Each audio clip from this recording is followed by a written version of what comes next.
All right, perfect, perfect. Thank you.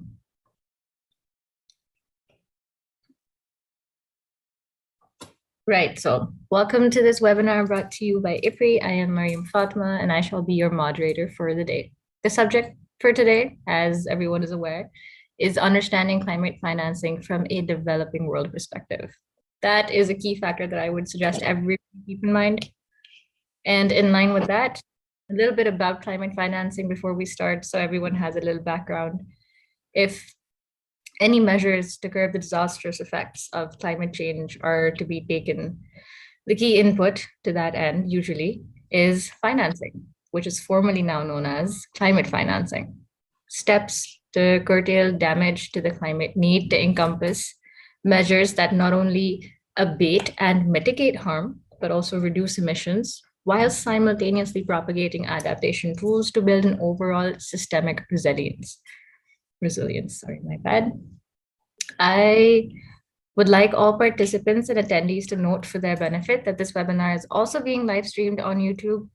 And now for the opening remarks, I shall call upon President Ambassador Dr. Raza Mohammed to deliver a short note for the attendees. Ambassador Raza has held various prestigious command and staff assignments. He has also served as Additional Secretary in the Ministry of Defense Production. After retirement, he was appointed Ambassador of Pakistan to Mauritius, Madagascar, Seychelles, and Comoros. He has been Executive Director of Services in the Army Welfare Trust and advisor to President NDU, and is now serving as President at IPRI with his vital contributions. Whenever you're ready, sir. Thank you so much, Mariam. First of all, I would like to express my gratitude to all the participants and especially the discussants and speakers. Ambassador Shafkat Kaka Khail, he is Chairperson, Sustainable Development Policy Institute. And then we have Hassan Anwar with us, Program Director of Pakistan Environment. Alit Okir Saab is here. He is Specialist of Climate Change. We have Dr. Anil Chair, Economic Security of IPRI with us. And we are also appreciative of the chair law, Ms. Maham Naveed, who is the locomotive behind the whole effort. As far as the understanding climate financing is concerned, which is the topic of today, and from a developing world's perspective, it is no secret that our planet today is riddled with complexities and issues of various natures. Perhaps the most consequential and pressing one is the threat that human activity has now posed to the very existence of the planet. Over the course of past several hundred years, mankind has caused irreparable damage and has not done enough to combat this damage. New research and discourse suggests that increased and urgent investment into climate financing is the way forward. We must abate and mitigate the damages that our actions keep causing to the world around us. We must proceed with such caution that enables us to leave our children and generations to come a world that can sustain them and that they can sustain without living a constant state of crisis. Today, we will discuss the importance of climate financing through a developing world perspective, and we'll also discuss the challenges and necessity in the terms of what must be done to create a framework that best caters for the alleviation of all possible threats arising out of the climate problem in the developing world. More importantly, I would like to say God and the nature have bestowed upon us a very, very balanced environment.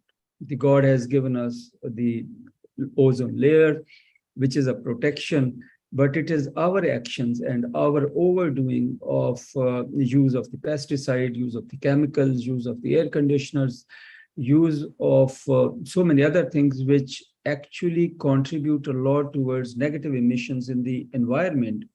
And because of our, sorry to say, greed to make ourselves comfortable, we are damaging the nature in a very, very big way. Though Pakistan is not contributing too much towards the global warming, but global warming is a threat. And we have recently experienced in Pakistan the phenomena of unusual floods, the phenomena of unusual heat waves, and so on and so forth. And Pakistan is not the only country. There's so many other countries which are experiencing these, and none other than the Europe, which is mostly cool and cold, is experiencing the heat waves also. Even in UK and Germany and other places, and even in Vienna and Austria, people faced lots of problems because of the excessive heat or hot weather, and they were not prepared for it in a way. So with this, I hand you all over back to Ms. Mariam for proceedings. Thank you so much, everyone, again, and wish you all the best. Yes, Mariam, please go ahead. Thank you for your remarks, sir. On our panel of speakers today, we have with us 15 professionals, beginning with Mr. Ambassador Shafqat Kaka Khail, Mr. Hassan Anwar, Mr. Ali Taqir, and Dr. Anu Salman. We shall commence discussion with Mr. Ambassador Shafqat Kaka Khail, who has worked as Deputy Executive Director of the United Nations Environment Programme and as Assistant Secretary General of the United Nations. He was also the Chief Negotiator for G77 countries in preparatory meetings of the Second World Summit on Human Settlements. Ambassador Kaka Khail has also represented Pakistan as permanent representative to the UN Environment Programme. So in the next few minutes, could you tell us more about the topic at hand and the global dimension within that regard? Thank you, Mariam. Thank you for giving me this opportunity, and thank you for the nice words you used about me. Climate finance refers to all financial resources which are mobilized at local, national, and international level, and which are drawn from all sources, public, private, and external, for climate-related actions, in particular, mitigation and adaptation. My remarks will focus, as you have requested, on the global, on the multilateral dimension, because climate change is a huge subject with a very vast scope. So I'll focus on the multilateral dimension of climate finance. Now, we start with what gives the basis. What is the basis for climate finance at international multilateral level? It's the United Nations Framework Convention on Climate Change, which was adopted in 1992. It's the Kyoto Protocol, 1997. And finally, the Paris Agreement of 2005, which constitute the essential statements of global consensus on all aspects of climate change, including climate finance. Now, all these similar agreements call for financial assistance by the advanced countries or the rich countries of the world. They were actually listed in a particular annexure, 36 or 37 countries. They provide support bilaterally and through global windows established by the climate change conferences under UN auspices.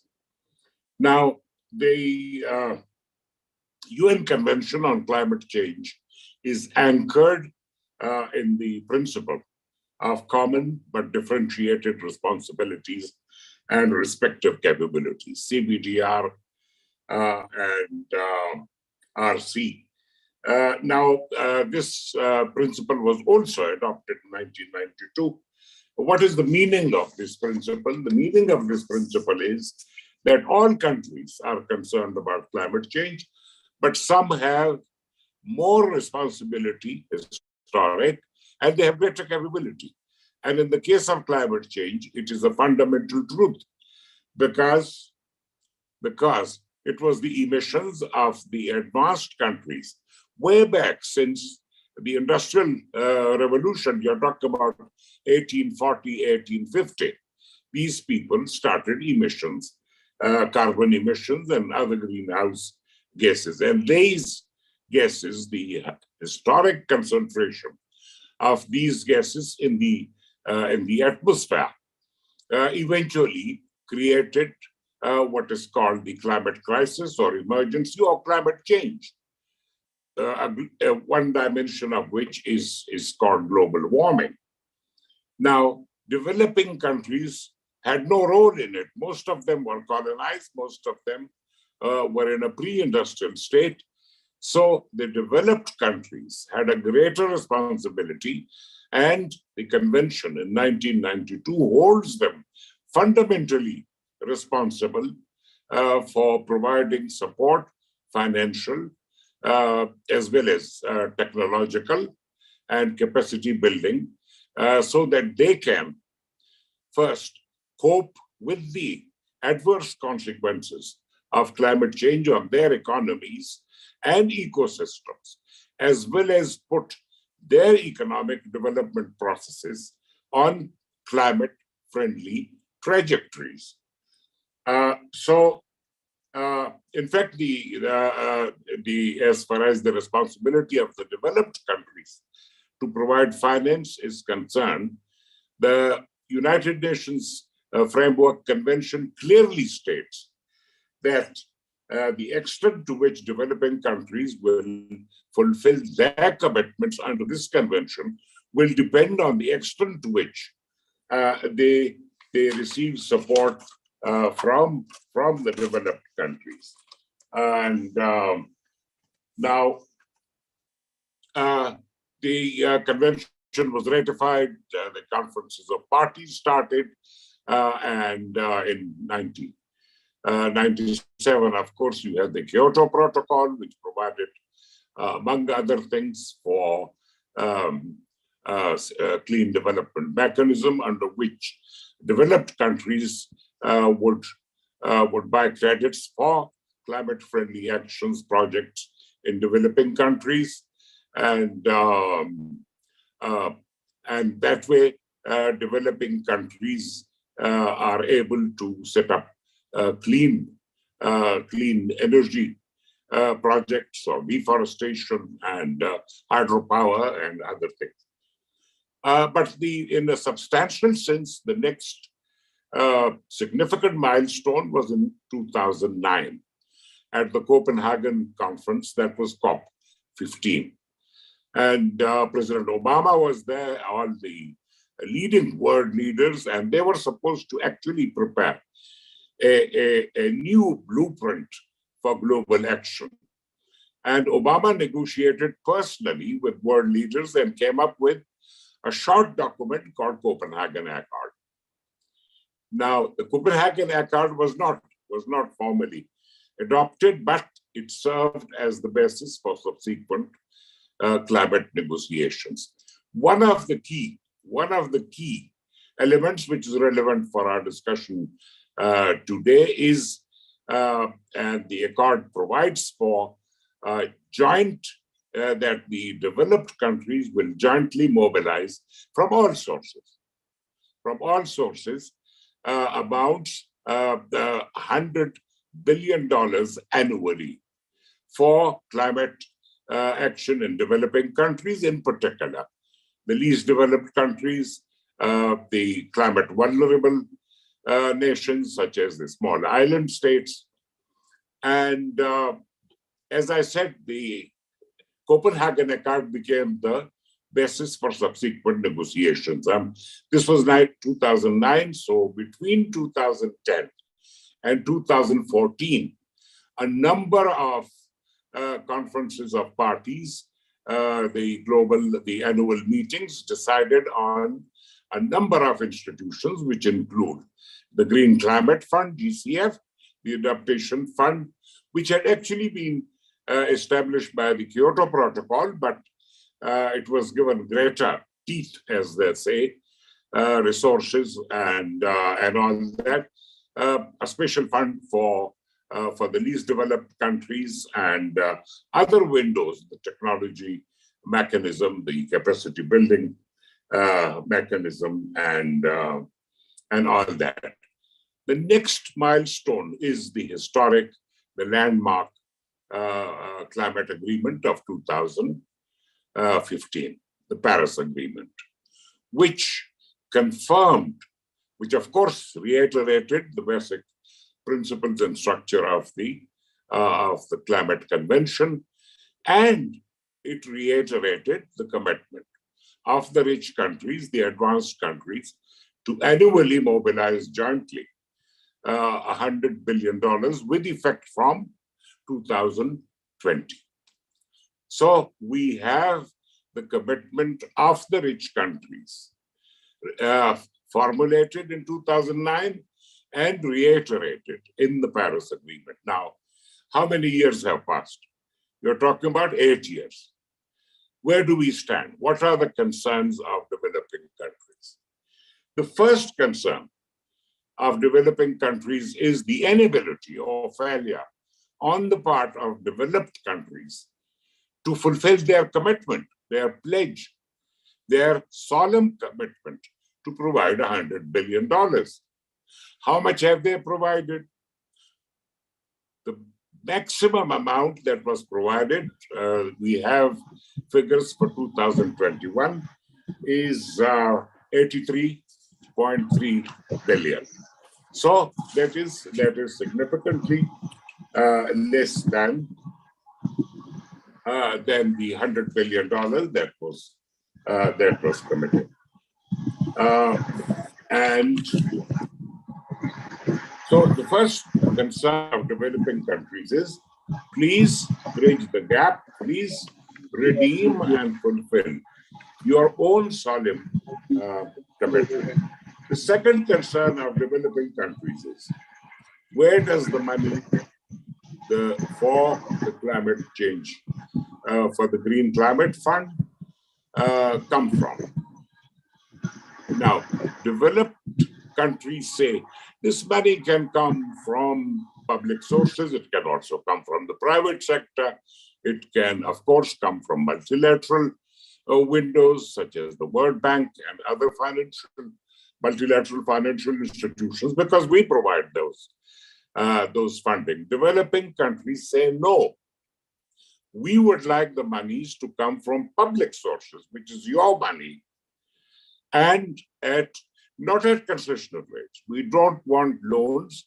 We are already burdened heavily by the loans that we have borrowed, and we would like, and this was in fact the basic philosophy of CBDR principle, that the monies given to developing countries will be additional to development funds as well as grants. So they have to be non-repayable grants. All the monies that are given in climate finance, the developing countries want to be treated as grants and not loans, however concessional. The loans are loans. So that is basically one of the very serious things. Developing countries complain that when the World Bank gives an aid package, it is packaged as climate change package, but in substance, it is basically the monies that they would have given as part of their historic lending pattern. So they would like the climate finance to be linked to their needs. How do we determine the needs of the developing countries? There have been international studies. One significant study, 2021, was done. It's called the Global Needs Gap Assessment by the organization where I had the honor of serving for a decade, the United Nations Environment Program. So the developing countries' concern is, please give your monies, give your funds for the needs as meticulously calculated and tabulated by the principal agency of the United Nations system dealing with climate change, that is UNEP. Another concern of developing countries is, if you look at the rules and regulations pertaining to how developing countries can access funds from the GCF, even for someone like me, and I'm sure Ali Tawfiq Sheikh will agree with me, that those of us who have dealt with climate change for a substantial part of our lives, we will not be able to ensure that all the rules and regulations and requirements and transparency prerequisites are fulfilled. So it's not only the developing countries concerned. You look at the record of the GCF. How much money have they actually disbursed? They have, while they have received relatively larger funds, they barely disburse something like between $5 and $7 billion a year. That is not the kinds of amount that developing countries need and deserve and have a right to under the United Nations system. Now, what is going to happen? Climate finance was and has always been a hot issue in all the conferences of parties, but in the forthcoming summit, COP, which is in Dubai, and we had Sultan Al-Jaber in Islamabad with us, the president-designate. One of the items that will be discussed is called the new collective quantifiable goal, something like the 100 billion. But it was understood and that the new goal will take the 100 billion as the base and not the roof. So hopefully the new quantified goal or the amount will be much, much larger. This is what the developing countries want and need, will be larger than the 100 billion. So the initial discussions will take place in Dubai, and the formal negotiations will begin in 2004. So at the global level, when we talk of global finance, you have the significant windows that I've already discussed, the GCF. There is also the Adaptation Fund, which, yes, one of the major problems of developing countries is the imbalance between funds allocated for mitigation and the funds allocated for adaptation. Now, somehow the developed countries would like most monies to be expended on mitigation. But for developing countries, the fundamental first and foremost concern is how to protect their economies and communities and ecosystems from the ravages of climate change. So adaptation has always been, it is and will remain the fundamental priority of developing countries. So that is, they want a greater balance. In fact, the balance that is talked about is the historic classical balance of 50-50. So 50% for mitigation and 50% for adaptation. So that is we have the it was earlier, the Global Environment Facility, which basically funds activities that enable a better understanding of environmental challenges. The Global Environment Facility, my organization, UNEP, was one of the principal organizations, the others being the World Bank and the United Nations Development Program. So the GEF has also remained a significant window of support. I've spoken about the special fund for the least developed countries. These are broadly the major windows.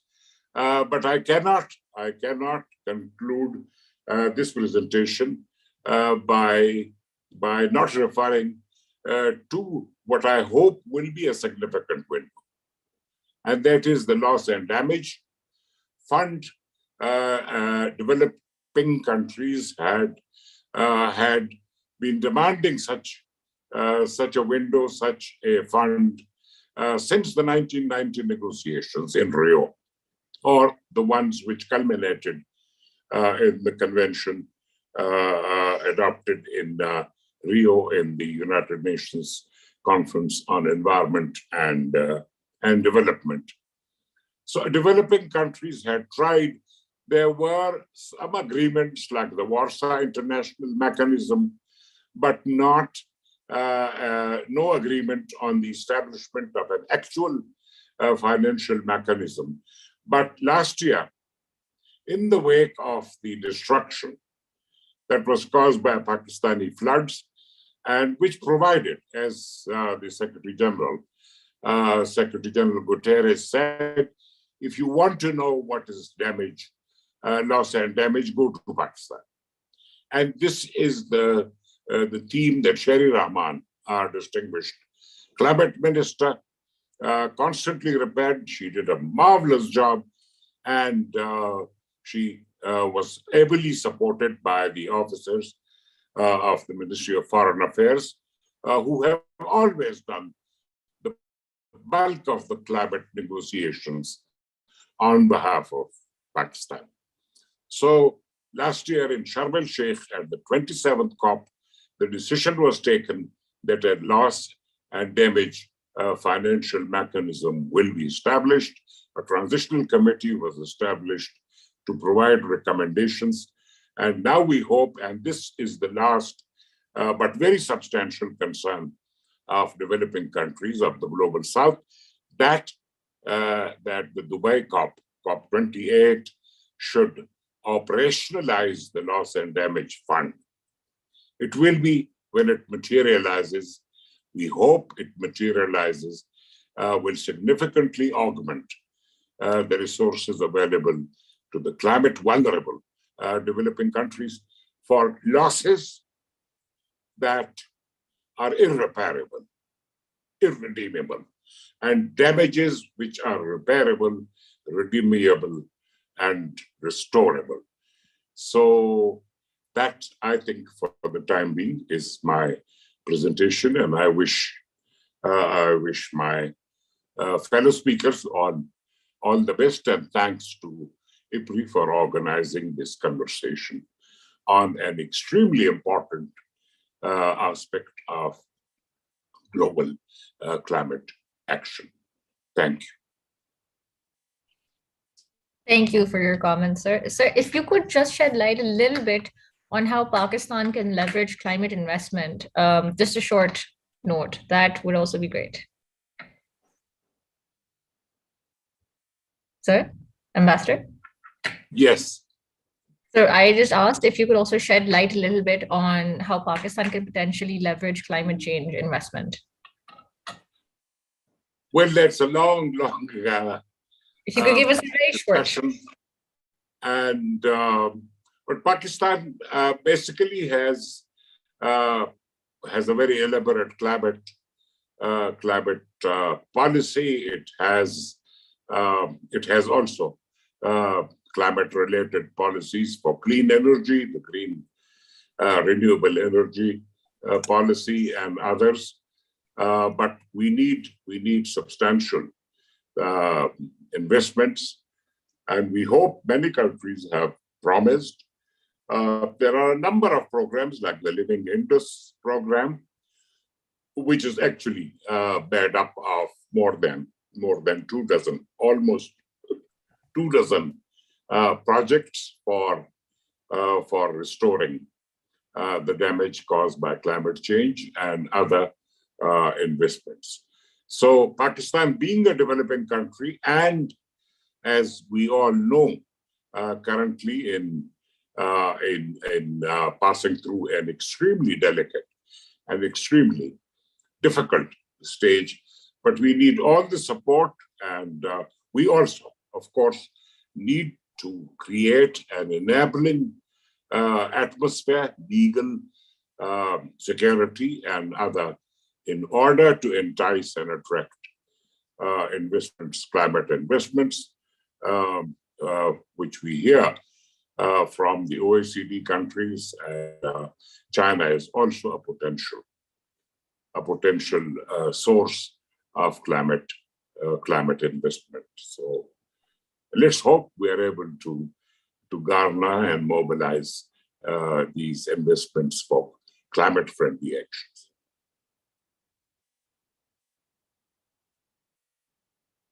Thank you for your insights, Ambassador. We shall now move on to our second speaker for the day, Mr. Hassan Anwar, who is Program Director at Pakistan Environment Trust and an expert on carbon pathways and climate. Sir, what do you think the concern for the global north should be in terms of the global south's remaining unfit to deal with climate change consequences?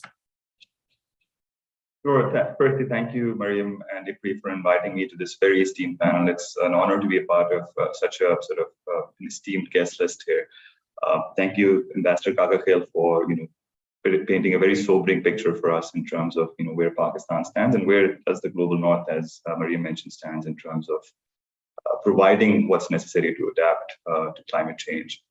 Mariam, if I may, I would like to just quickly share my screen and just show a little graphic just to sort of demonstrate not just where Pakistan stands in terms of its needs, but where it stands globally.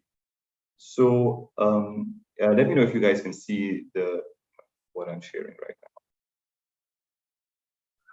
Yes, this is visible. Great.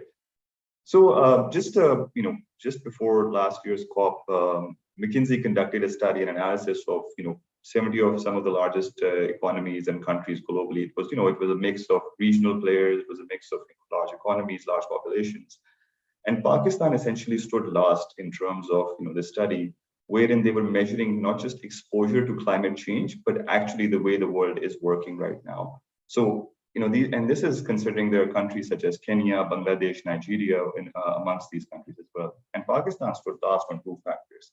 The size of the ranking just essentially shows one, the impacts that Pakistan is facing in terms of climate change. So we've seen the floods from last year where more than $40 billion in damage was caused, and Pakistan needs almost $14 billion annually to be able to adapt and become more resilient to climate change. But then on top of that, it's not just the impact, the economic impact of climate change and the scale of the disasters that Pakistan faces. It's also the fact that globally, the world now is transitioning towards a decarbonized future. Pakistan's economy, the way it's structured right now, actually in terms of its industrial emissions per capita is actually the highest in terms of these. It would require a lot of transition work, a lot of work in terms of transition to renewable energy for Pakistan to be able to adapt to global trends.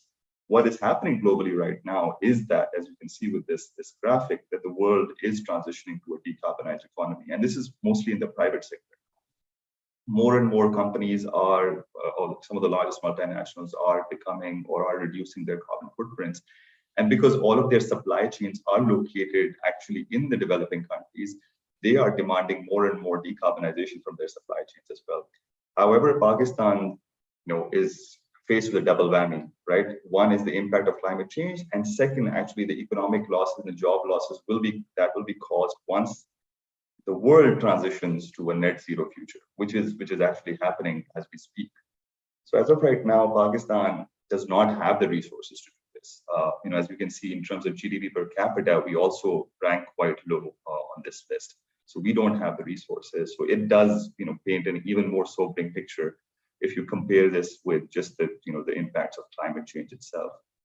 But the one good thing with this image is actually the fact that a lot of these resources are actually located on the right-hand side, the bottom right corner of this image, wherein countries such as France, United States, the EU has that money. And that money is not only located within the governments or multilateral or bilateral institutions, but some of it is actually located in private sector corporations.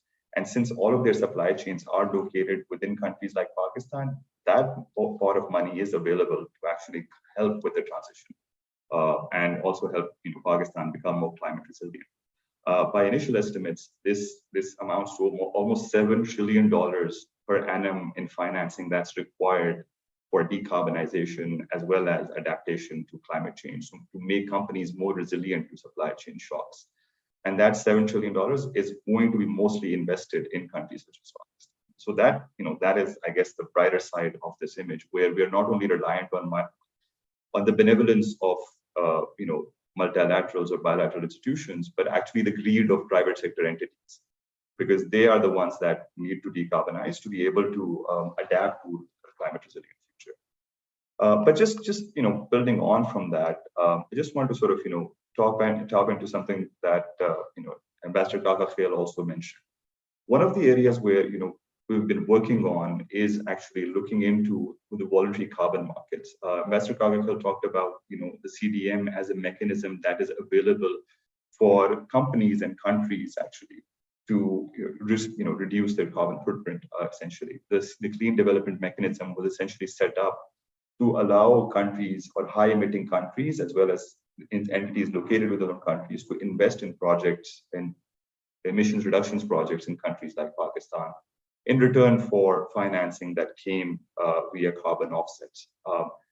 As time has progressed and over the past few years, that market has now just gone beyond nation to nation contributions and is actually now heavily driven by the private sector, wherein companies such as Amazon, Google, Microsoft are committing to reducing their carbon footprints without any regulatory pressures. By certain estimates, this market has the potential to grow to $50 billion per annum by 2030. And this is a very conservative estimate, about a year-old estimate. I've heard that this number has potentially grown. But the idea is that private companies can now actually and are actually buying and investing in carbon emission reductions projects in Pakistan. A good example of that is, the Delta Blue Carbon project in Pakistan, wherein Microsoft was one of the the buyers or the investors in that project. So the potential is there. And while we have committed to, reducing emissions by 800 million tons in NDCs, the voluntary carbon markets can provide a viable pathway for Pakistan to really tap into sources of climate finance, and through a mechanism that is completely devoid of any of the bureaucratic hurdles that are faced when we work with multilateral or bilateral institutions, since this is purely private sector driven.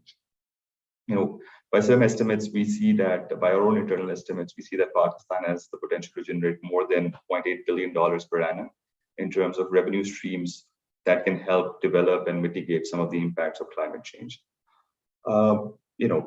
The potential is diversified across different sectors. As we can see, you've got agriculture, forestry, energy, waste. There is tremendous potential in Pakistan in terms of mobilizing this financing and bringing it into the country. However, as of right now, Pakistan really hasn't been unable to really develop a strategy wherein we can tap into this particular source of financing. Apart from one-off projects, the capacity isn't there locally, as well as the will to actually tap into this market. One of the damning statistics that we see is that only 15% of the projects that actually did make the effort to get onto this market, only 15% of them actually were able to then issue offsets and get access to finance. Compared to different thousands of projects actually from India, 80 projects from Bangladesh, 60 projects from Nepal, Pakistan has only developed 15 projects over the past 10 years on this market. Similarly, only 2 new projects have come in the past 6 years from Pakistan. And as this market is growing, it grows to a size of $50 billion. This is a particular need for Pakistan to tap into it. And finally, I think the major point is that there needs to be a diversity in terms of the market sizing that we are currently doing right now. And Pakistan is primarily focused on tapping into renewable energy sources as well as a one-off forestry project. But there is the need to actually develop and identify bankable projects from Pakistan, projects that can really attract that financing.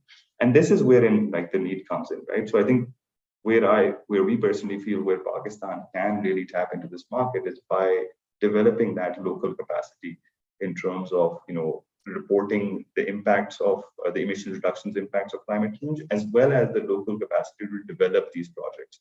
Similarly, there is a need to develop a bankable pipeline of projects that can really tap into this market. We know that the government is doing some good work around different areas, particularly in forestry, as well as provincial stakeholders are working in agriculture and forestry spaces that can help tap into this market.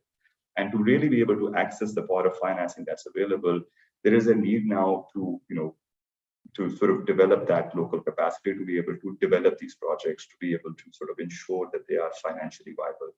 And therein, I believe, is where potentially the global north can also potentially work with Pakistan to help develop that monitoring and reporting capabilities, to help develop that capacity to actually to really verify the impacts that these projects are taking place. So with that in mind, I do personally feel that, building on for what, your question to Ambassador Kakakhel also was around, climate investment, I believe that carbon markets is one area where Pakistan really accelerate and really create a strong footing to, make it a hotspot for investment when it comes to carbon offset projects, which is a subset of climate finance. And we have the potential pipeline of projects ready in Pakistan, whether it's forestry or energy access. I think there's a lot of tremendous work being done. Now, the need now is to actually package that and make those projects bankable so that we can get to the next step. So yeah, I think I'll sort of pause here and see if you have any other questions, Mary. I don't have questions, but I think that suffices if that's the end of your point. Yep. All right, perfect.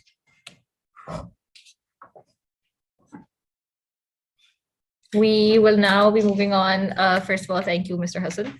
Our next speaker is Mr. Ali Tawqir, who is a climate change specialist and is currently serving on the Committee of Water Issues, and thus the field is a forte of his. Mr. Ali, in lieu of the subject at hand, what steps are the most important in furthering the climate finance journey, according to your opinion?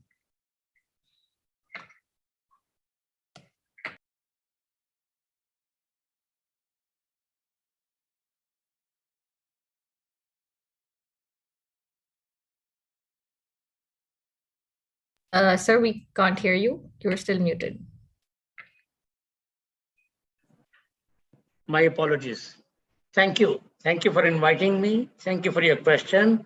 And I want to thank IFPRI for organizing this webinar on this very important issue. I've benefited from both speakers, from Hassan, particularly his reflection on carbon trading, and Ambassador Kakakhel, from whom I always learn and benefit from. I think he has given an excellent overview how the climate finance conversations have evolved over a period of time, and how we in developing countries feel bitter or betrayed by West's inability to meet its commitments. And then how different forces of climate change, such as emissions trading and offsetting, has come into play. So these two topics support each other very well.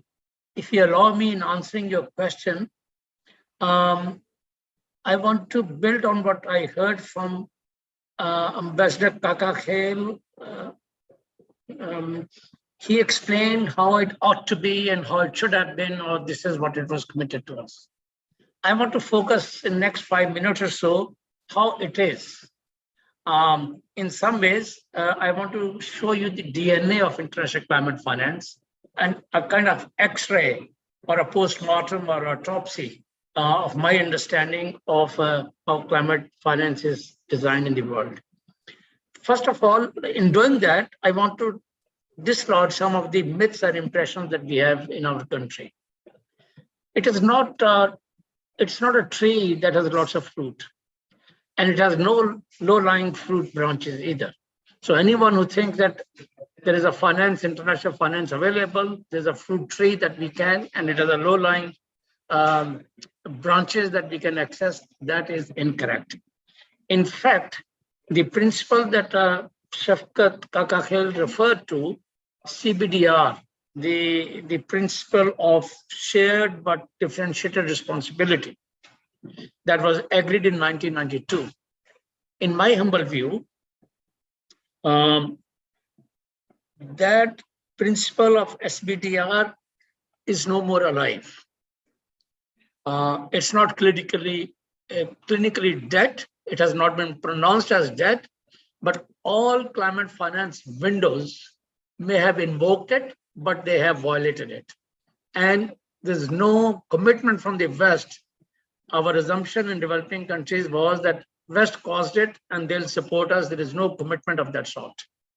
Second, what I want to highlight is that not only that SBTR is almost dead, but also the principle that was adopted at the Earth Summit in Rio in 1992, that the polluters will pay.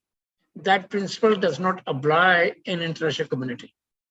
It is invoked in some countries, in some instances, in the domestic legal markets, domestic jurisdictions, but not in the international.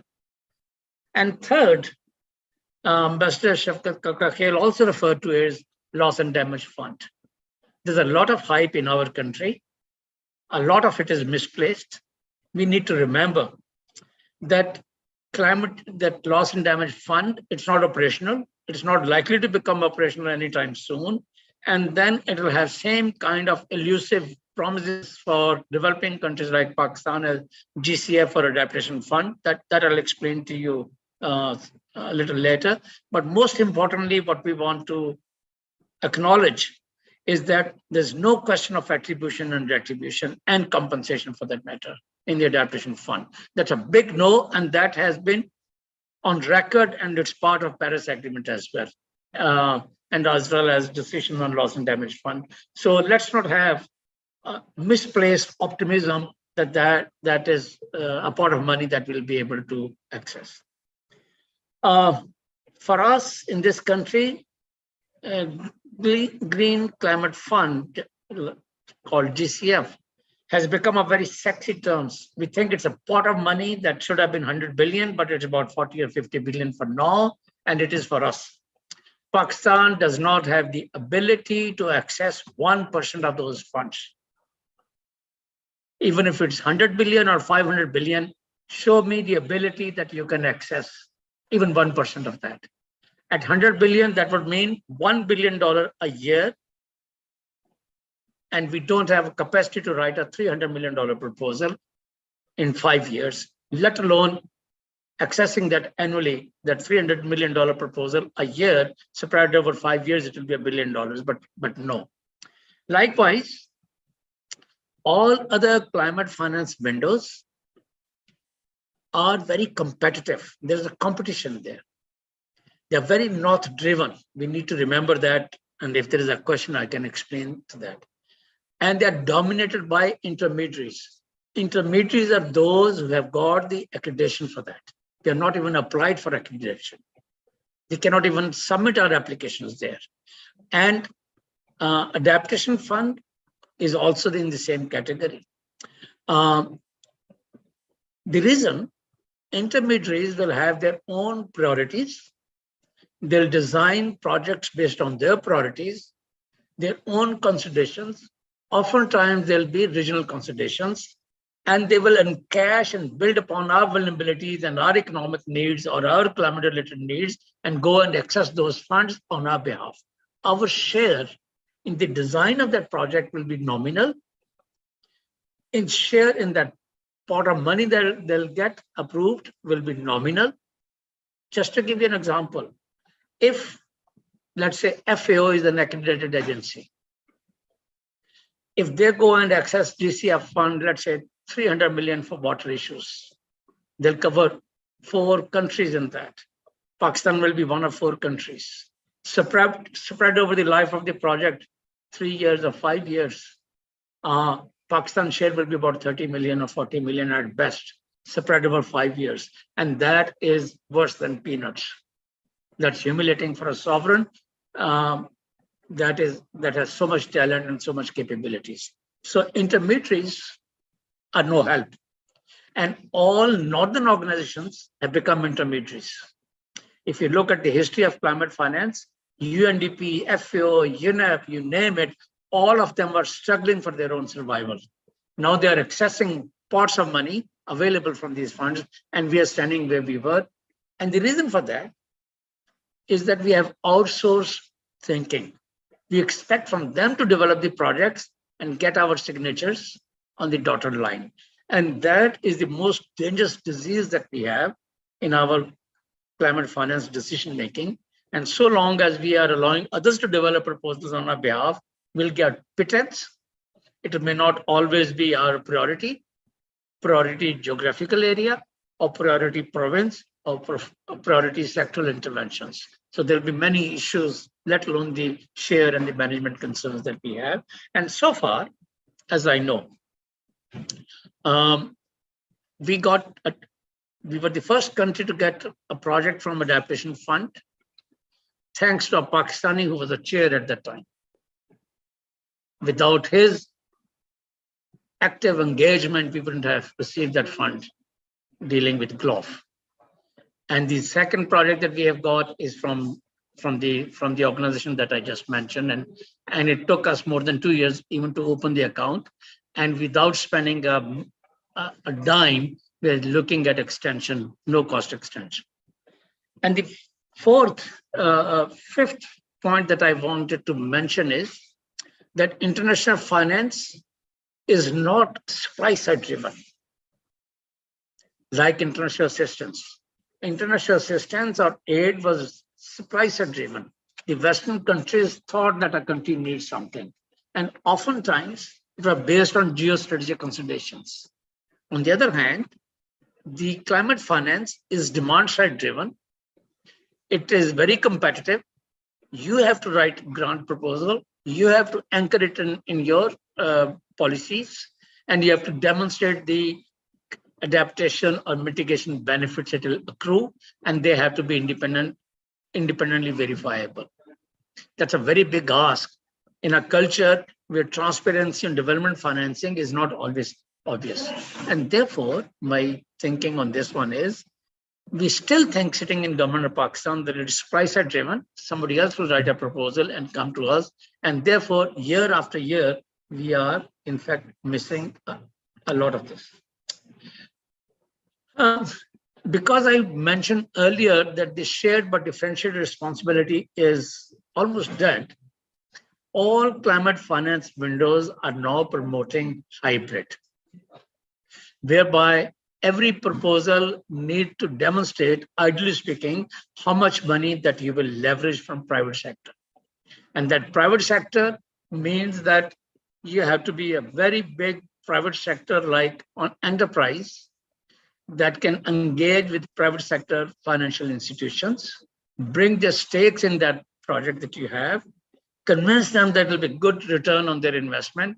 And it's a complex project, not a funding proposal that the government is typically articulating in PC1s.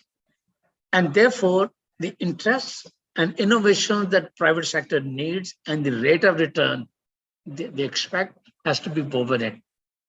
And once we are able to do that, the proposal becomes very, very attractive. So therefore, if there's a hybrid partnership in a project and it's able to give a very verifiable impact assessment, you are more likely to get through, even though the process will be long and cumbersome. In my humble view, government of Pakistan's departments are not fit to run for this kind of thing. None. Government of Pakistan institutions are typically internally driven. They're trained by PSDP, and therefore they do not always have this complex understanding how the finance windows work and how to engage with private sector and other players from your own or other countries. Next slide. Maryam अगली slide पे जा सकते हैं? ये इसको छोड़ दीजिए, मैंने एक हिसाब से एक्सप्लेन कर दिया कि यहाँ से हमने सिर्फ 2 प्रोडक्ट किए. I recently did a study. I looked at 30 financing institutions that have financed climate change related projects in South Asia, many of them also in Pakistan. South Asia I did because if you can fund something in India or Bangladesh or Nepal or Sri Lanka, the chances are if we had submitted a proposal, we would have also been able to get that. So we were eligible. And the organizations that you see, I've highlighted only to I've highlighted some only to show that how complex it is. For example, there's no GCF per se anymore. GCF will have specialized windows. There's no World Bank per se, but World Bank will have specialized windows, and likewise Asian Development Bank and others. Look at, for example, number 10. It's about climate finance. It's a trust fund set up by Asian Development Bank with support from Rockefeller Foundation and support from World Bank and FCDO. Then you see 11th is about, again, about urban environmental infrastructure. Go to number 6. Number 6, climate investment funds of World Bank is managed by World Bank on behalf of all MDBs, multilateral development banks, including Asian Development Bank. It has 4 funds, one dealing with forestry, one dealing with technology, and so on and so forth. They have dispersed more than $9 billion, and Pakistan has not even applied for their membership. I served on one of those 4 funds board, Climate Resilience Fund. And I was so saddened to see that many other countries that are less qualified were getting financing, but Pakistan had not even applied for. I want to draw your attention to number 4. It's a World Bank window, or RED, on afforestation, a very competitive fund. Pakistan secured $4.5 million about 8 or 10 years ago. And as far as I know, this is the only funding proposal that Pakistan has written. So no matter how much we cry and shout, Pakistan's ability to write its own proposals is so nominal or weak that we were able to get only $4 million, that a proposal that was developed earlier. I want you to go to the next slide, and I'll show you another set of funding windows.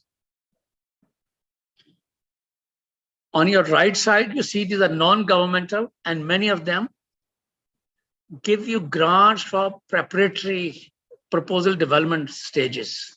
And many of them in turn fund World Bank or ADB or other trust funds. But on the left side, I from number 12 to 20, I've listed GIZ and KFW and BMZ like organizations. These are the fishing expedition who provide a smaller grant of $5, $10, $15, $20 million for the French bank and the German bank and the Dutch bank to come and give actual loan.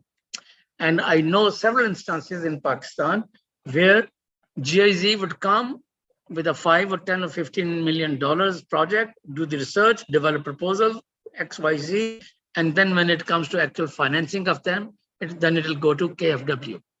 Equally true is about BMZ and others. So when I said there is no low-lying fruit-bearing tree with a low-lying branch, you need to understand the complexity from these examples. From 12 to 20 will show you how they enable and facilitate additional lending, which is interest-based, contrary to shared but differentiated responsibility financing.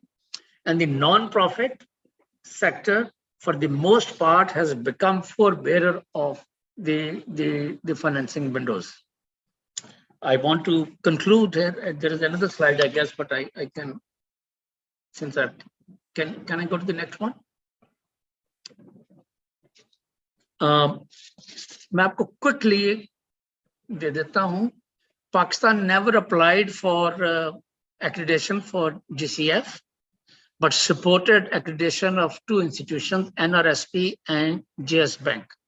आप ये समझिए कि BMW की दुकान के बाहर को puncture लगाने वाला खड़ा है, उसका नाम NRSP या JS Bank है. They have not submitted even a $20,000 proposal, and they don't have any experience. There's no substitute to large-scale financing and spending institutions. They're now supporting new organizations, another pipeline to get accreditation unless Zarai Taraqqiyati Bank or National Bank, like big institution, and agriculture is closer to my heart because it's the heart of our food security issues. And they have experience of 50 years of lending to farmers. Unless we are able to get accreditation at that government of Pakistan level, these private sector small shops will not be able to enhance our access. Some donors have recently been supporting creating a special purpose vehicles, such as FCDO has created a window to enhance the capacity. USAID has a capacity, PFAN and SPV created by FCDO is, I guess, based at NRSP to enhance the capacity to access international finance. But this is a grafting that is, I don't know how far it will be able to bear. Then there are international NGOs that have accreditation, such as WWF, and they, from their headquarters, work on proposals and then secure larger projects, as it has recently happened in case of Recharge Pakistan.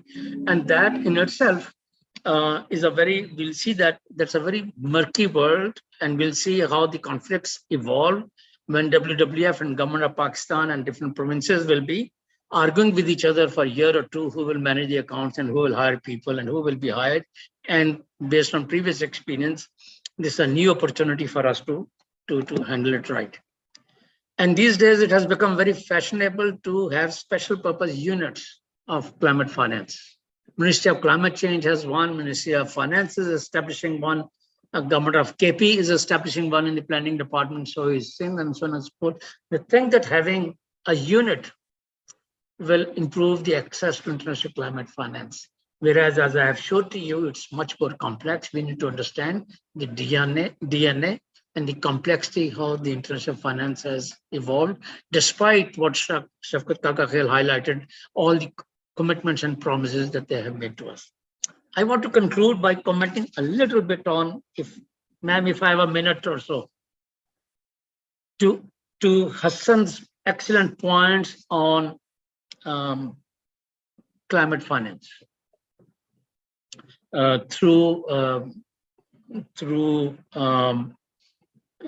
carbon trading. Pakistan has one approved project of mangroves trading. It's Blue Delta project by government of Sindh. One of the most non-transparent transactions Pakistan could ever ask for. The concession was given for 75 years at a time when we did not even have the policy for carbon trading by government of Sindh. And it is a VCM, voluntary carbon market, where the rate is about $7 per ton. Whereas the expectation is that it can go up to $70 a ton. And that is possible only in the regulatory market. The voluntary market is regarded as a non-transparent market, non-impactful in terms of climate benefits, and there has been a lot of heat against voluntary market, to the extent that the world's largest voluntary market dealer that has just signed an MOU with Ministry of Climate Change, the CEO had to resign because of pressures that most of your projects do not have the impacts that are claimed in your project. Therefore, ideally speaking, what we need to look at is the regulatory market that is consistent with Paris Agreement, particularly Article 6, and more specifically Article 6.4. And I'll request my colleague Hassan to look at that article, and then you see what are the requirements and the eligibility of Article 6.4 under the Paris Agreement. And that is the route, and that's the road for Pakistan to follow, then going for voluntary market and then cutting a sorry finger after a few years. Thank you very much. Thank you, Mr. Ali. As our final speaker for the afternoon, I'd like to call upon Dr. Anil Salman. Dr. Anil currently serves as the Chair of Economic Security at IPRI and is a valuable asset to the subject of financing. So why is climate financing important for developing countries? Let's keep it simple. Thank you very much, Mariam. And like a lot has been talked, and I will not be reinventing the wheel, but just I'll be talking about specifically with reference to Pakistan, that what is the climate change landscape at the moment and what kind of interventions are needed. Now, the first part that yes, climate finance is important, but when we are talking about climate finance, what we are doing is that we are asking money from outside, which is a very specific and a special kind of international aid. But let's see that what is our priorities in terms of tackling to climate change. We have seen the floods of biblical proportion last year, and approximately 30 to 40 billion loss hota hai, and 25 to 30% of the GDP was eroded. But the question comes, okay, how Pakistan has been dealing with it, and usually jo Pakistan budget hota hai, that is one of a very good parameters for understanding that where is climate change as a priority. And if you look at the present budget 23-24 ka, so in this, the Ministry of Climate Change has received 4.05 billion Pak rupees, which is we will be thrilled to see that it is just 0.028% of our budget. So that is the priority where climate change stands. Number two, that we have certain assumptions jinki basis pe hum karte hain, aur we always say that Pakistan is one of the most vulnerable country, and it's a kind of a victim card which we are playing. And what I feel that we are one of the most least prepared countries in the world. We know that rains are going to happen. We know that climate change is happening. But we say कि जी हम carbon emissions से इतनी ज़्यादा नहीं कर रहे, but yes, for adaptation we are very vulnerable. But where is the preparation as a country ourselves? We talked about floods, like floods keep different types, but also climate change is a technical issue. But in reality, abhi just April ke andar we had this global in Paris, we had this global finance or conference, and in COP 27 also at Glasgow, we were talking about the global financing pact. What I feel that climate change is more of a development issue. And the more we are working towards development, you are talking about the poverty reduction, you're talking about inclusiveness, climate change issue is tackled with it, which we call it as the climate compatible development. Third factor is just the good things is, yes, climate finance is important, but there are certain bad things. Just like the good, bad, and ugly. I say the good, bad, and the urgent part. Climate risk, jo internationally jo research hui hai, approximately 183 countries ke andar, what they say is climate risk amplifies the economic downturns. Now that is a fact, and it has an unpredictable effects on the economy. But as I said, that there are two kinds of finances, and before me, the experts have already talked about it. Ek hai aapka adaptation finance, and the second one is your mitigation finance. And a lot of research has been done. Is climate finance how it has affected the economies in a good way or in a better way, in a good way or in a bad way? And the research actually talks about the numbers that we see that climate finance is a much more complex equation, and it deals with a lot of stakeholders in the donor part and in the recipient part. But the problem is that इनके अंदर जो governance structure है, the governance infrastructure, that is very much fragmented, that is very much uncoordinated. There are institutions in Pakistan. We also see the disconnect between the federal and the provincial part. Then we are asking for money from the international donors, mostly just in the developed economies hai. But one needs to realize that after the post-COVID world, that even the developed countries do not have that kind of money. Earlier, that they were saying that they are going to help the developing economies. solutions, because we have seen recently that even the developed countries are also becoming the victim of climate change. What happened in Australia, US, Sri Lanka, India, and all these countries are suffering from these climate effects. So therefore, ye kahe ki ji, now the developed countries, yes, they are responsible for all this mess, but they need to give that pledge of $100 billion they don't have the money, and even if they have the money, they have to tackle their own internal issues. Another dimension that comes in, that is there the fairness in the global finance response. And Oxfam ki abhi recently 2021 ke andar jo report aayi unne ka that there is a lot of ambiguity between climate finance and the economic risks. Then there was another report that recently came published in Financial Times. They also talked about over the past so many years, the projects that were climate change driven, we don't see any plausible relation that they have actually mitigated the climate change. So there are a lot of gray areas. Coming on to the financing mechanism, the international climate finance has been flawed. It has been misleading as per Oxfam.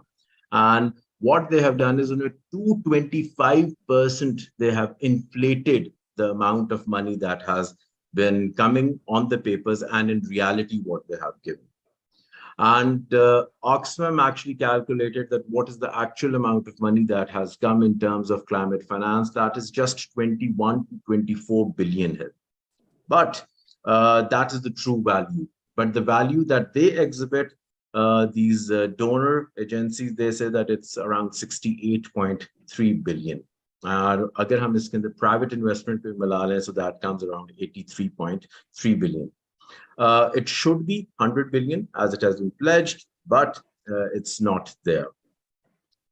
Then it has already been talked about the loans that are coming in terms of this climate finance, they are actually coming as a loan. And it actually puts pressure on the debt. Like developing countries are already in debt, and this debt increases at a much more exponential rate. Now, the question comes, what to be done? I think apart from just relying on climate finance or these international organizations or asking the multilateral, these agencies, we need to come up with some indigenous solutions. We need to mainstream climate change into our public policy. And some of the key areas that Pakistan needs to consider is basically that you have to measure, you have to disclose, and you have to manage the climate and nature-related financial risks. Number two is basically you need to scale up the public finance for the climate and nature. Teesra jo hai ki private sector is a little bit shy, and you need to scale up the private finance for climate and nature. And the last one is basically extend economic and financial inclusion to the undeserved and the marginalized groups. There's another issue that has been highlighted. When you are looking at from the lens of World Bank or IMF, say the way they divide the developed and the developing economies, unka lens farak hai, and the way UNFCCC look at these countries, inka lens farak hai. So a lot of developed economies, as per World Bank, they are in the Annex 2 as per UNFCCC. So now they have changed and they are looking into, so jab aap wo finances unke dekhte hain, how they have given the finances to these developing economies, to these developing countries, uske andar takriban 8 billion ka there is a divergence between the donors' money. And then green taxation is an effective tool that we have seen in US, but obviously you need to have the carbon inventory, you need to understand that how much carbon emissions are being documented. Like in Pakistan, still it's a longer way to go. But the question comes that what actually has to be done? Either we depend upon the climate funds or climate finance, or there is something else. And we see that there has to be some indigenous mechanisms, which our ministry, which our think tanks, academia needs to come up with, rather than relying and just playing the victim card. That, okay, we are vulnerable, that's why we deserve this funds. Debt swaps, there is a mixed opinion. Some say that it's bad, some says that they haven't given results, but in most of the countries, they have given a good result. So there is not going to be one simple strategy that actually helps you to mitigate the impacts of climate change. Or as I said, that most of the time what we have seen कि जहाँ पे adaptation funds have actually shown results, वहाँ पे political stability बहुत ज़्यादा थी. But in case of Pakistan, we see the political platform also, वहाँ पे I feel a little bit reluctant that how the adaptation fund is going to give you the desired results. So debt nature swaps, carbon taxation. We had this study in which we talked about कि जी अगर आप provincial level पे, like every province has a different carbon tax rate, so that can actually help Pakistan in terms of the climate change adaptation, अब loss and damage भी आ गया, and in mitigation. Capacity building, I have like a view that we have produced a lot of people now who are working in the areas of environment, and not just climate scientists, there are economists, there are public policy people, but it's like a dark room, what has to be done and how it is to be done. So that policy synchronization is important. We have our climate change policy that turned into a climate change act, but where are the results? We are still lagging behind. What we see internationally and globally, that at the moment, even at the UN level, now climate change is becoming a priority, not just for the developing countries, but it is also for the developed economies, which is a good thing. But is Pakistan ready?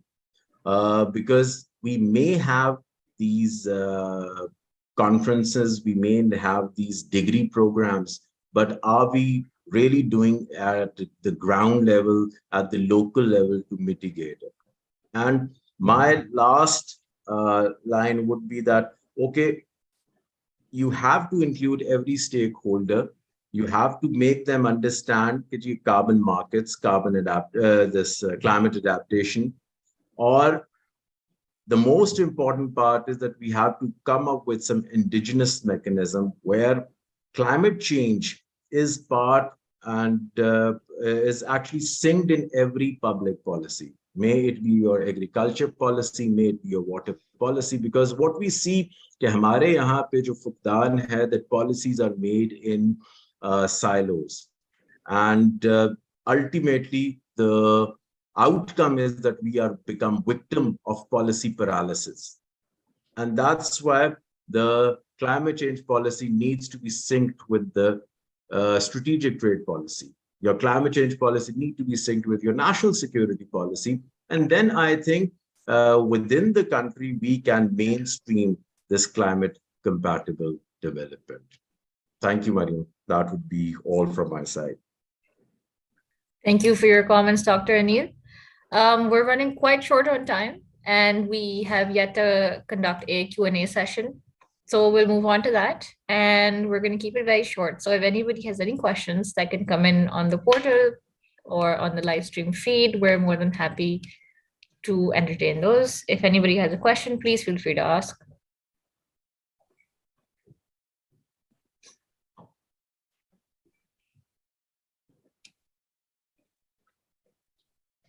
Right. Hello, this is Faris from Lahore. Hello. I'm an entrepreneur, and I've been doing some business for startups lately. So I have a question with Mr. Ali. He said we never applied, or we have not been applying for the funds and for the grant and for the finances. And apart from the other South Asian countries like Sri Lanka, India, and some other countries, they have applied and they got the money. So, and he also said we don't have the capacity to write the proposal or to apply for those grants. So what do you think is the way forward for that shortcoming? Thank you. Thank you. It's a very important question, and I wish I had the answer. And I also wish there was one answer. There is no one silver bullet. Let's see how best I can answer. Our public policy document that has trained our policymakers is PC1. And that was designed during Dr. Mahbubul Haq's time about 60 years ago. Since then, there have been some small minor changes, but it has not been changed. The world has changed. So climate change needs to be woven in that one as a starting point, which essentially means that all Government of Pakistan investments through PSDP, Public Sector Development Program, which I had questions about the continuity, about its continuity, but nevertheless, so long as it's working, it has to be, since it's based on PC1, it will provide us an opportunity to train our office bearers, officials in provinces, as well as at the national level. That's one. Number two, just the way we cannot have Ministry of Honesty, that everybody is dishonest and there is one ministry that deals with honesty. In my humble view, and I know I had a conversation with with Ambassador Shafkat Kaka Khel the other day also, we don't need Ministry of Climate Change. Ministry of Climate Change is unnecessary. Nobody would shed any tears if it is absolutely dissolved, recasted as an authority, as a regulator. And that function has to be taken, as Dr. Salman was just saying, by Agriculture Department, by Water Department, by urban planners and others. Because climate change is not one subject that a ministry can deal with. It's a multi-sectoral project. The strengths and competencies have to be there. Number two, we are too concerned about climate finance, but we are not concerned about strengthening our ability to understand how climate finance works. Just to give an example, nobody ever told us that IMF also deals with climate issues, because they know that the biggest threat to macroeconomic stability comes from climate disasters. And therefore, when you read the fine print of the recent agreement that we signed, it does mention climate resilience. Last year's loss of $30 billion meant that our economy was wounded very deeply, the $30 billion loss. And the CCDR report by World Bank shows that by 2050, our GDP will shrink by 20%. So we will be poorer than we were at the time of partition if we don't address the climate change. And the result, the solution is not to look at international finance. It look as to think of strengthening our ability to understand climate change, embed that in our policies, embed that in our policy actions that we do, embed that in all public sector projects, and then change the regulations of lending and financial institutions. For example, I can go and take a loan for a car, which is fossil fuel driven, but I cannot go and take a loan for solar, rooftop energy. And likewise, there are 100 other examples that you can find that all the financial institutions are geared, including State Bank of Pakistan, including other financial banks and other insurance industry, is geared towards traditional sectors, but they're not become climate smart. So once we start fixing our house in order, there'll be a greater credibility to our request to the global community. And the global community, as I mentioned, is very, very competitive. They don't provide relief assistance anymore, as you saw after 2022 floods. Because they say, why can not be resilient? Why you have to have a beggar's ball every time? Why don't you change a little bit? So sorry, it's a long answer I gave it to you, because our hope is to see that there is a accreditation. We got that there's a funding proposal writing skill, and somebody will write a proposal and the money will come. That money will go waste because we don't have the absorptive capacity to spend that money. I hope you know that more than 70% of our budget, national budget, is spent in the last quarter. I hope that you know that just about every project, donor-driven project in our country faces underspending. And almost all World Bank, ADB, IFC project have the commitment charges, fines that Pakistan has to pay because we could not spend in time. So there is something wrong with the system that we need to fix. If we fix, we'll become climate smart also. Thank you. Thank you so much, sir. That was a very comprehensive answer. If there's anybody else who has any questions, we have a question on the portal from Shazeb, who asks, how do you view the role of adjustment programs of IMF for Pakistan in creating private finance in terms of climate change? So if anybody else would like to answer, or if Mr. Ali would like to answer. First, right is Ambassador Kaka Khail is my senior. I always learn from him. I'll just add to his answer.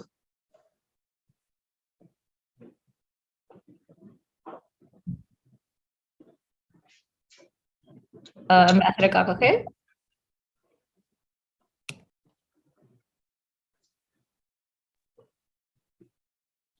I don't think he's available. Sir, do you mind? And then we can also pass it on to Mr. Hassan. See, I recently wrote about this thing, but to give you a very short answer, as I mentioned in my previous answer, the biggest threat to Pakistan's macroeconomic stability now comes from climate change. Now, if God forbid this year heavy flooding results in another loss, or heat waves result in another loss, or droughts result in another loss, our ability to pay back to our lenders diminishes. The cost of doing business in Pakistan is going up, up, and up, and up. SDGs have become a very, very distant dream for us. We cannot meet our commitments on SDGs in education and health, in hospitals, and whatever. That's the biggest threat. Unfortunately, our policymakers always thought that climate change is a side issue. The West caused us, they'll find the solution. And if they give us the money, we'll work on it. I think it is a self-defeating exercise. The more we postpone our investments, more vulnerable we become. After all, if because of flooding, hotels and houses were destroyed last year, it was not that the flooding was very high. It was because they violated zoning laws, or there were no zoning laws. They were constructed in harm's way. We have not improved the construction standards and materials since the British period. So we need to improve our construction standards so they can withstand floods and heat and other calamities. So to give a shorter answer, if we invest in these sectors, a need to borrow more and more to meet climate threats will begin to reduce. It's a long journey. And if I lose, I often give this example, please allow me to give it in Urdu because I hope everybody understands. एक औरत के platform से कुछ चीज ढूंढ रही थी, तो उन्होंने गाड़ी चलानी थी, तो वो कह रहा था कि माई कुछ ढूंढ रही है तो 2 मिनट इंतजार कर लेते, बेचारी ढूंढ ले फिर चलते हैं। तो वो अभी देर लगा रही थी, ट्रेन लेट हो रही थी, उन्होंने कहा अम्मा क्या ढूंढ रही हो, हम तुम्हारी हेल्प करते हैं। तो उन्होंने कहा बेटे मेरा रुपया यहाँ पे गिर गया। उन्होंने ढूंढा तो उनको वो रुपया नहीं मिला, तो उसने पूछा अम्मा गिरा कहाँ पे था? उसने कहा बेटे पिछले स्टेशन पे। तो पाकिस्तान की इकोनॉमी का और पॉलिसी मेकर्स का ये हाल है, रुपया हमारा क्लाइमेट की रैल में जाया गया और ढूंढ रहे हैं ये इस्लामाबाद की सड़कें चौड़ी करने में या बादशाह डैम बनाने पे या कोई और चीज करने में। I think we need to match our investments with our vulnerabilities, and as they begin to happen, IMF and World Bank and others will begin to align with our priorities. Thank you.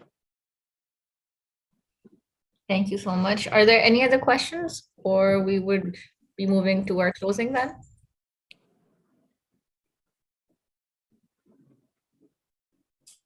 Right then. I think this is a good time to head out of this event. Thank you for taking time out of a very busy workday to join us for this webinar, our speakers and our attendees included. I would also like to extend my gratitude to JS Bank for their contribution in helping us host events that contribute to policy discourse.